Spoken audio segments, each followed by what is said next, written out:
I mean, the journey for me has been amazing. So I was too scared to talk about my mental health and just about jumped out of a window.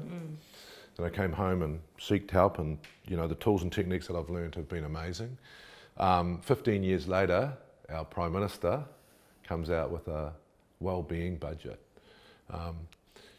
We've all got mental health, and how important is it for you as Prime Minister to make sure that people identify that, and rather than ambulance at the bottom of a cliff, start doing things to... Do you know, for me, we need to try and get ourselves to a place where the way we talk about, for instance, the health and well-being of our hearts is the way that we talk about the health and well-being of our minds. If someone's got, heart troubles, no one says to them, oh, you'll get over it. No one does that, and nor do they expect that actually we wouldn't do anything about that, or we wouldn't do things to prevent or anything getting worse. It's the same thing. We need to take that similar approach. For us, that big investment into mental health, a big chunk of it was about preventative care.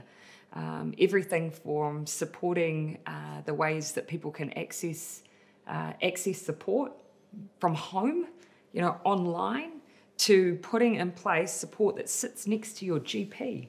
Because if you go to the doctor's office and actually you're there for some other reason and suddenly they just pick up that you're on the cusp of not doing so well, that we can put support around you, those cognitive behavioural therapy tools, right there in that place to help equip you in the same way we would if we needed to help with your cholesterol.